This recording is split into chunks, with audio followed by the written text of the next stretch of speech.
very interested in people that are providing solutions. So we don't have political people at the conference. It's not a governmental conference.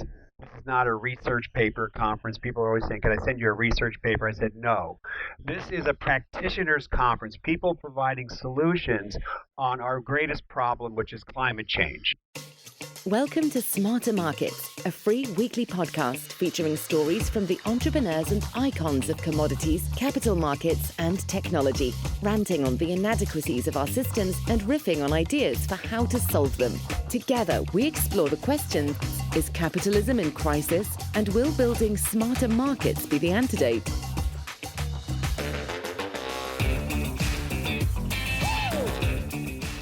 Welcome back to Demystifying the Carbon Markets on Smarter Markets. I'm Dave Greely, Chief Economist at Abex Technologies.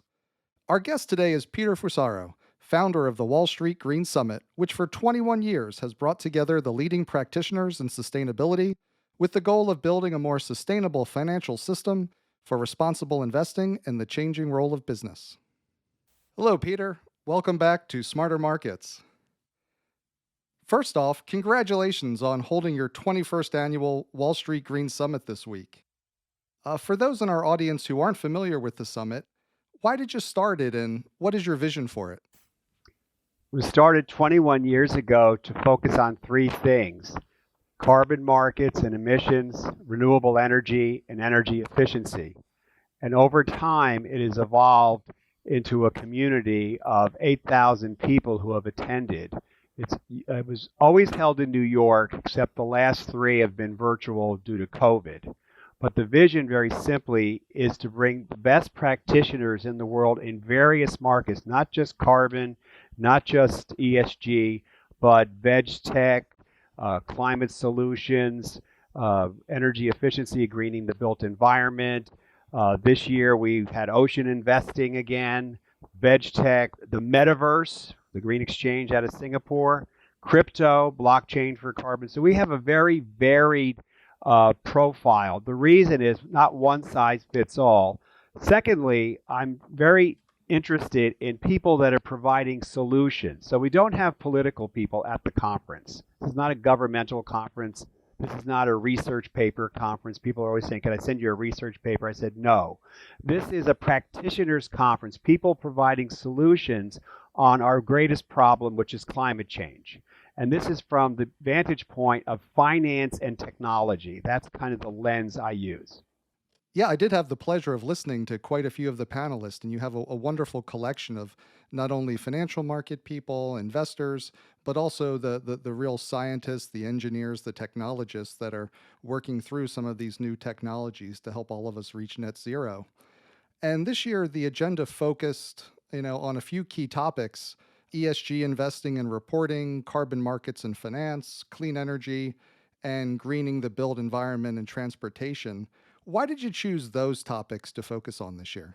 About 6, 7 months ago, I said, what's going to be topical for 2022? And I decided definitely carbon markets.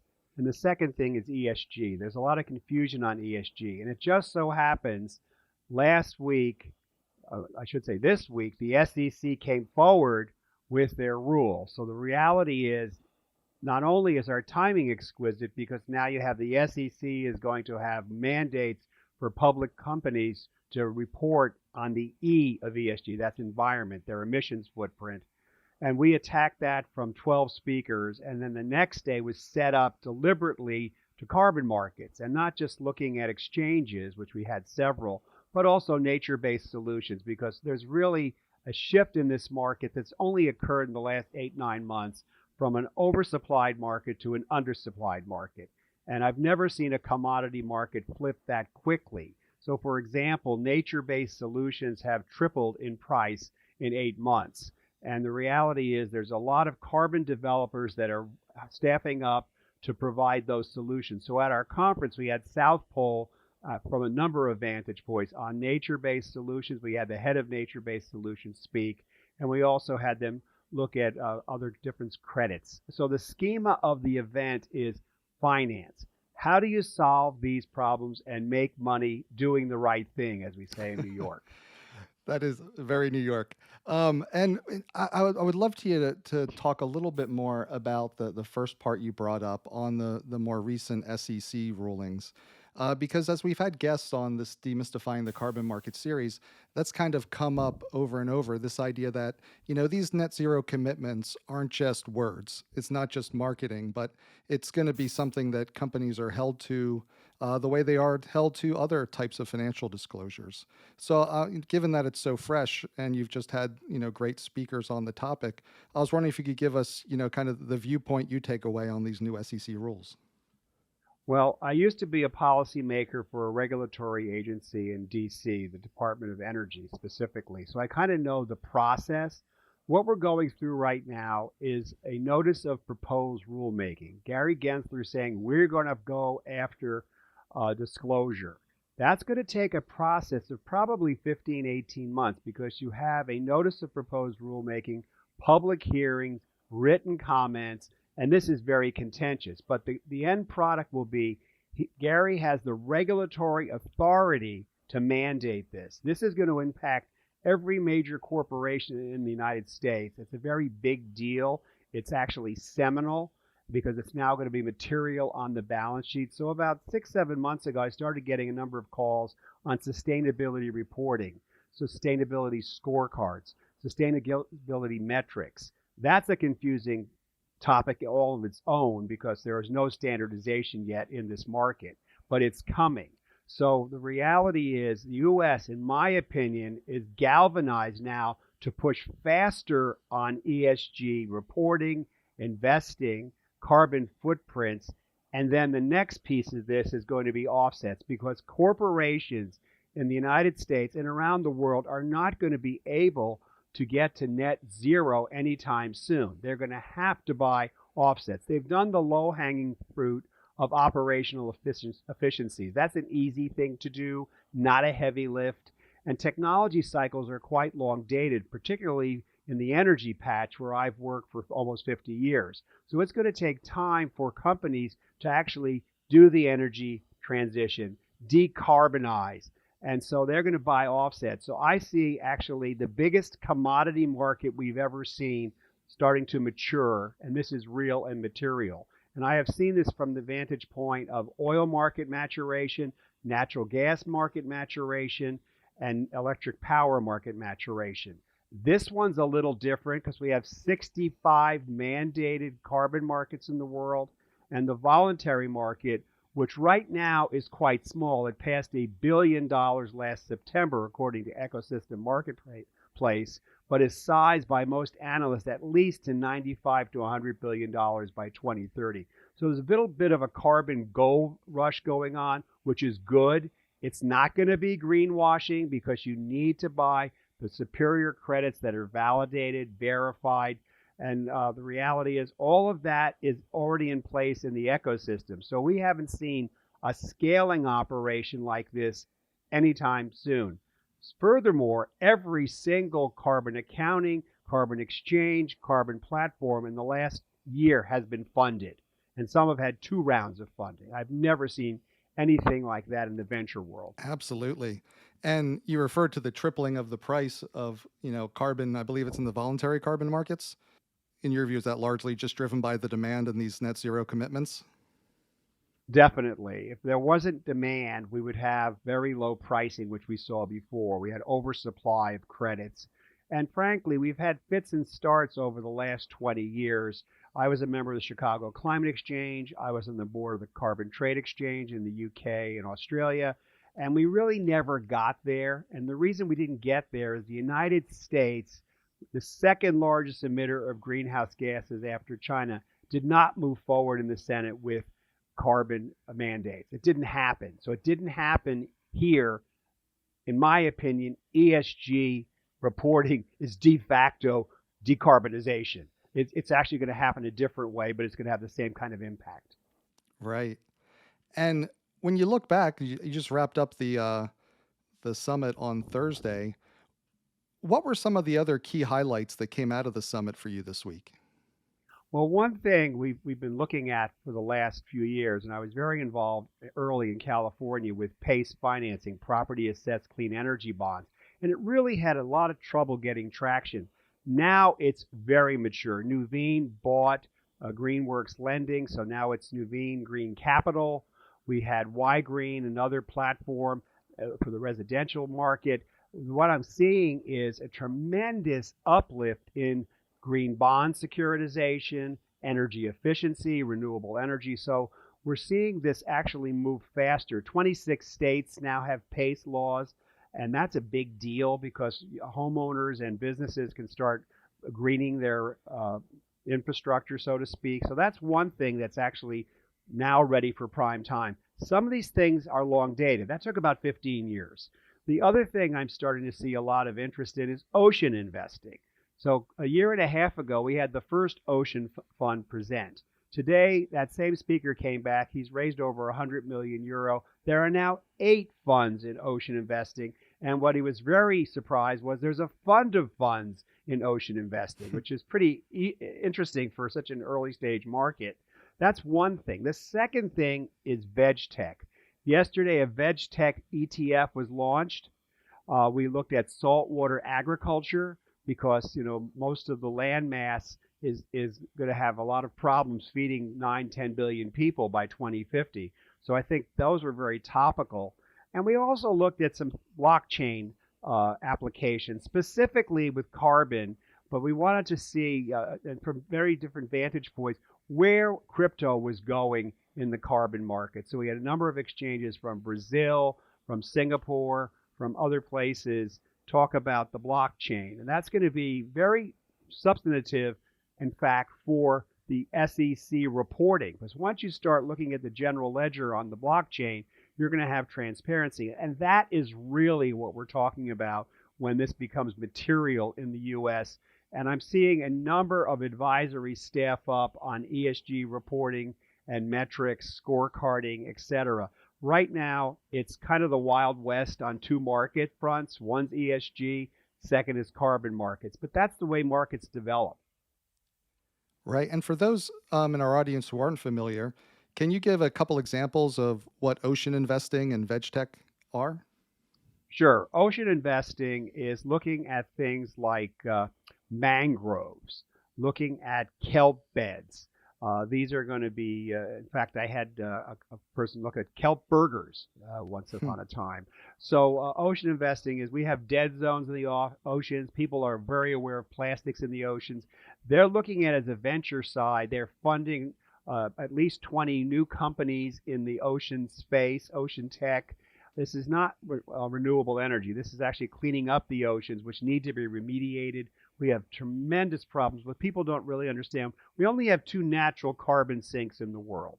A carbon sink absorbs carbon. One is forestry, and the other is oceans. If we didn't have those 2 entities, the carbon footprint of the globe would be 52 billion metric tons, not 38 billion. So it's quite important to start looking at carbon sequestration in oceans as well. So that's one area of tremendous growth. The other is veg tech. Saltwater agriculture, I mentioned. There's going to be some experimentation in the Caribbean to do some of this in Belize. The reality is we need to start looking at plant-based agriculture much more substantively than Impossible Burgers and other ones. And the vertical farming is another area which I think is going to start getting an uplift. It's lost a lot of money through the different verticals, but I think as climate change becomes real material, as there's more stressors on the environment for agriculture, there'll be a lot of interest there. The last thing I want to mention is hemp. Hemp came up a number of times. Hemp actually sequesters carbon 9 to 22 tons an acre. Texas A&M is doing some research on this right now. There's actually a hemp exchange in Chicago, which I spoke to a few months ago. And hemp can be used for building materials. And in the last year, on the commodity lumber side, we've seen 400% or 500% increase in lumber costs because of all the housing construction going on. So hemp makes a very net zero building material because it absorbs carbon. Well, those are great takeaways. What I'm hearing is the investment dollars are flowing. There's a number of promising nature-based solutions coming into their own. and that blockchain looks like it'll have an important role in the record keeping and transparency that's going to be so important to keeping these commitments and monitoring them and creating carbon markets. I was curious, in addition to the highlights, were there any surprises for you this week? Did you learn something that you didn't know going into the summit? Well, not to be too arrogant, but I actually pick speakers and they get homework assignments. So I'm actually not surprised at all. What I try to do is have people share knowledge. It's not very good if Peter Fusaro is out there saying this as one person, which I did for several decades, actually 3 decades on climate change. It's much better to have a chorus of 50 speakers resonating their own opinions and expertise. That's the game here. You have to have the team. As I mentioned, 8,000 people have attended the summit. We'll have another one next year. We may have some mini summits coming up. But the reality is it's building community on sustainability. And I'll just go back to one analog, and I have to tell you this. I was at Earth Day 1970 with my solar power t-shirt at Carnegie Mellon University. I was also at Woodstock the year before that. So it's the children of the baby boomers that embrace sustainability. This is a very big deal. Corporations in the United States continue to purchase renewable energy, and there is absolutely no mandate to do that. They are doing that because they cannot attract young employees if they're not lean and green. Gensler, the world's largest architectural firm, had told me several years ago to hire young architects, they needed to do green projects. So there's a value here that has shifted, and it's resonating in the markets on impact investing in ESG, but it's also behavioral. There are still a few climate deniers out there, but the science is in, folks. I have been involved in climate change since March 4th, 1990, when I wrote an article on how global warming, as it was called then, would impact the oil and gas industry. So I have spent my entire career in the energy patch, and we're going to see the biggest business transformation we've ever seen into energy, clean energy, energy in many manifestations, because energy runs civilization. And we're still going to be using fossil energy. This misnomer that we're going to divest everything. My game is divesting is going away from providing a solution to a problem. I'll give you another example. I worked with refiners on taking the lead out of gasoline in 1976. And what happened was engineers solved those problems. They took the lead out of gasoline. I took that idea, which became called gasoline reformulation, to Asia, spoke at every dirty energy conference, and ended up changing laws in 4 countries in Asia. I can now report there is no lead in gasoline in the world. It's a known carcinogen. And so what I'm getting at, if you give a runway for change, the private sector will innovate and get it done. And you've brought up the word community a couple times so far in our conversation. And I think that's so important, because it's not just about the ESG investing movement. As you said, it's about what the customers want, it's about what the employees want. And as you've kind of created this community over the past 20 plus years, and going back to the original Earth Day, how do you keep the community in touch and going and vibrant in between the summits? Well, we just launched some new technology. So on our website, which is thewallstreetgreensummit.com, you can join our community. And the idea behind that is for people to reach out to speakers, to share knowledge, to do investment, because the conference is about business development and investment. That's kind of the sub-theme. It's always been a lot of business done in the room. Now, when you don't have a room and you have it virtual, it's a little different. So we're trying some new technology out of Israel to actually form more close relationships. And my colleague in Tel Aviv told me there was an uptick there, people that put their profiles there, and people were asking all during the summit for emails. We have every LinkedIn profile of every speaker, but we actually think there's a bigger fish to fry of building this sustainable finance community. That's great. And we'll be certain to post that in our materials as well. So if listeners are looking for it, we'll have that online for you. I wanted to ask you, you said you picked the topics, maybe about 6 months ago, as anyone planning a conference needs to do. There's a lot that goes into it. Uh, but of course, we've had the Russian invasion of Ukraine at the end of February, and that's having dramatic effects on the energy markets. I was at the FT Commodities Global Summit last week, and there was a noticeable shift in the conversation towards an emphasis on energy security. What impact have recent events had on people's thinking on sustainable and low carbon energy at the Wall Street Green Summit? Do they see it as accelerating the energy transition or perhaps slowing it down? It's definitely accelerating, but it already was because the inflection point was reached. When you reduce the price of solar by 95% and wind by 70%, you're actually moving the market. But what's really occurred here is that energy security is still important. I was very involved in setting up the SPR, Strategic Petroleum Reserve. I noticed that President Biden is releasing 1 million barrels a day. There are 600 million barrels in the reserve. We're not going to get away from fossil energy. You know, many years ago, I worked on the Prius with Toyota, 97, 98. The reality is, what does that do? It uses less gasoline and less of environmental impact.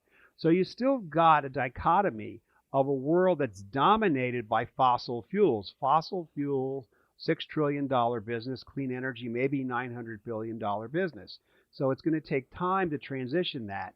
And security is really going to be seminal, but we have a geopolitical realignment going on here. I'm a political scientist by training, and the Russian invasion of Ukraine is seminal. It's the Cold War back as a hot war and a democracy versus authoritarianism. So there's actually a line in the sand that's being set up, and it's going to realign energy flow because the reality, the Russians produce a lot of oil and gas, specifically gas to Western Europe. Now, you know, I've worked on LNG projects, liquefied natural gas projects.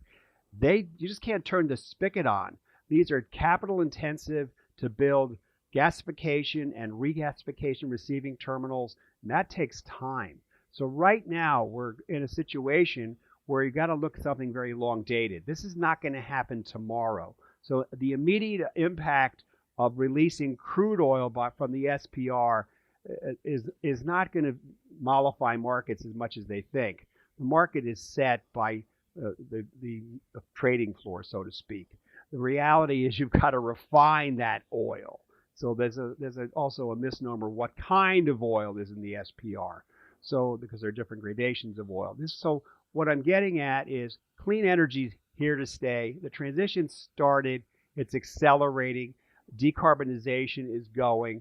A handful of oil and gas companies are embracing what I'll call the new energy industry, which is going to have clean energy as well as electric power. That's going to be part of the portfolio of oil and gas companies. And there will be a divestment from coal. There has been in the United States. We used to burn 55% coal.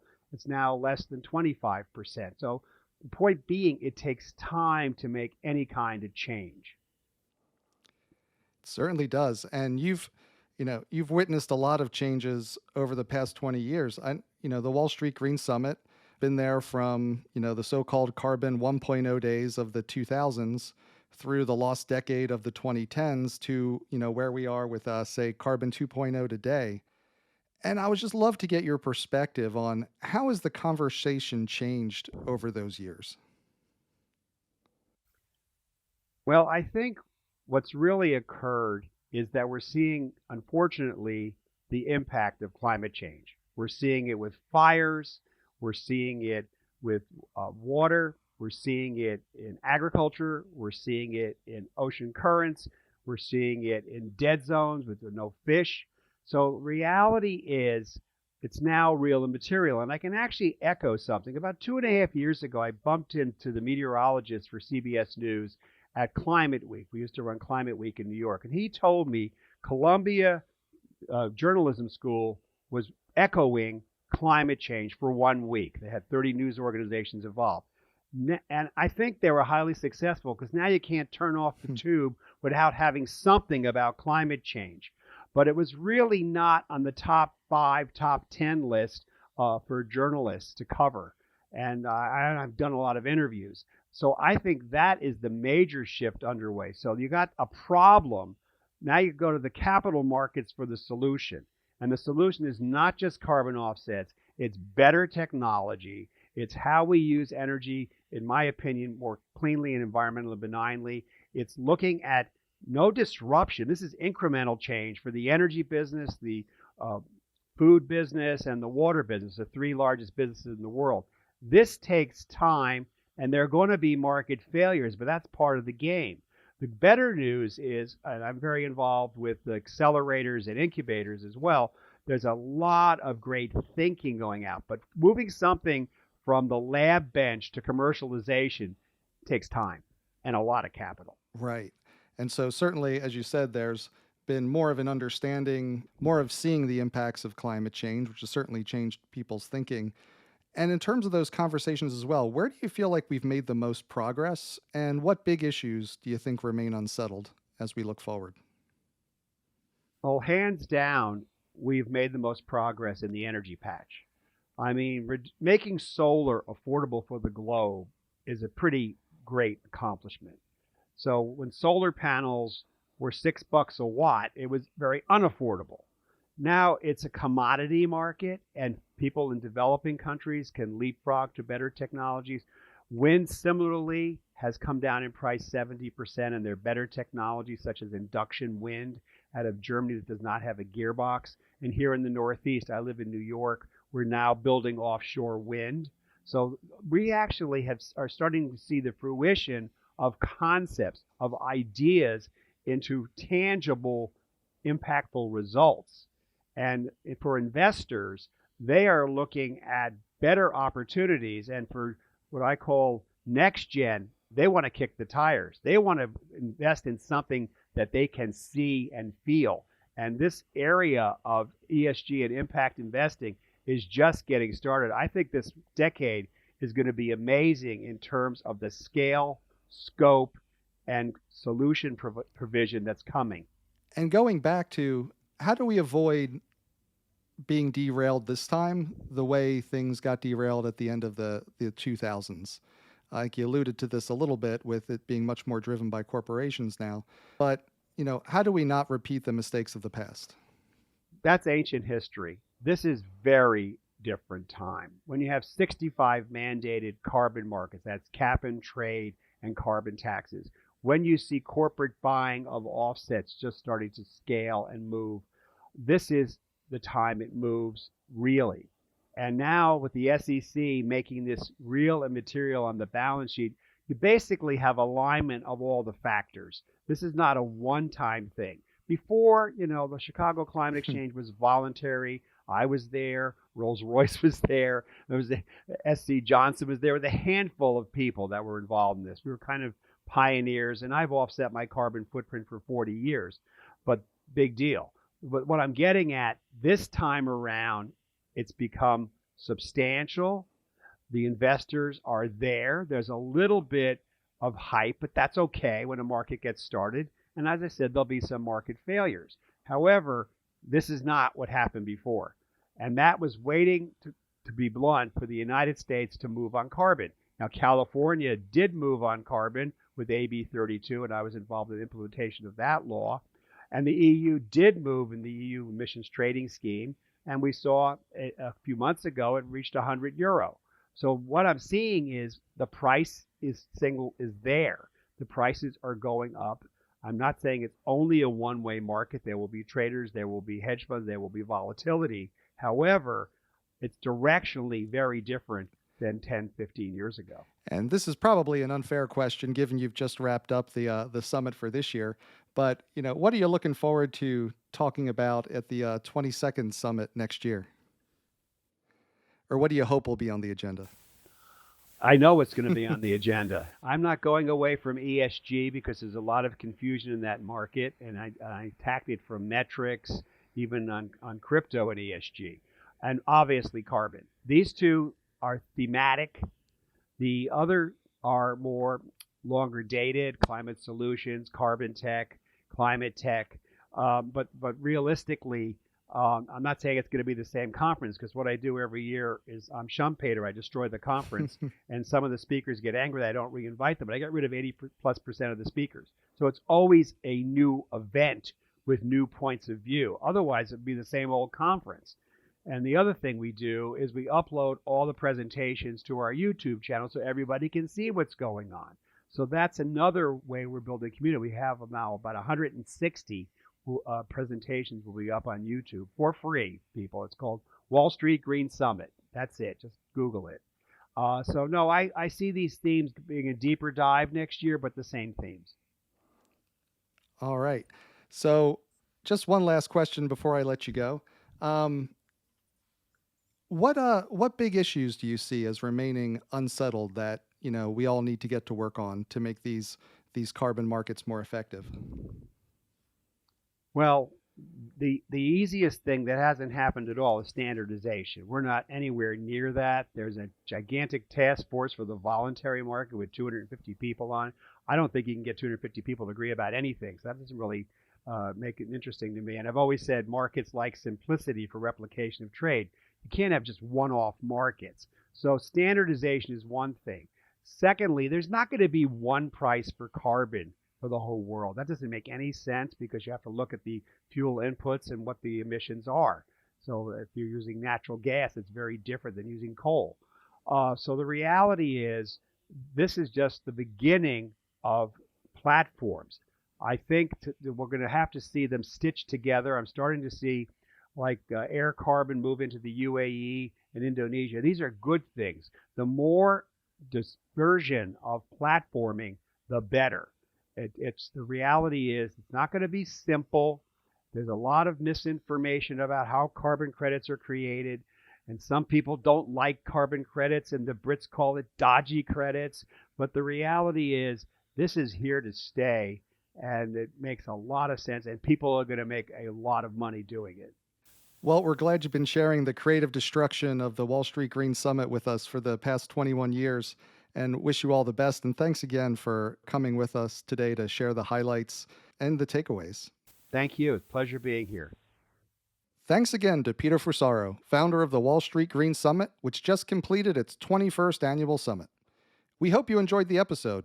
Join us next week with our guest, Susanna Pierce, Country Chair Canada and General Manager for Renewables and Energy Solutions at Shell, who'll share her experience turning net zero commitments into plans for making the energy transition a reality.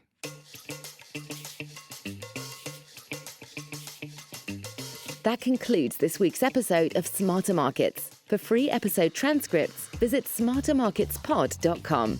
Smarter Markets is 100% listener-driven, so please help more people discover the podcast by leaving a review on Apple Podcast or your favorite podcast platform. Smarter Markets is presented for informational and entertainment purposes only. The information presented on Smarter Markets should not be construed as investment advice. Always consult a licensed investment professional before making investment decisions. The views and opinions expressed on Smarter Markets are those of the participants and do not necessarily reflect those of the show's hosts or sponsors. Smarter Markets, its producers, sponsors, and hosts, Eric Townsend and Abex Technologies, shall not be liable for losses resulting from investment decisions based on information or viewpoints presented on Smarter Markets.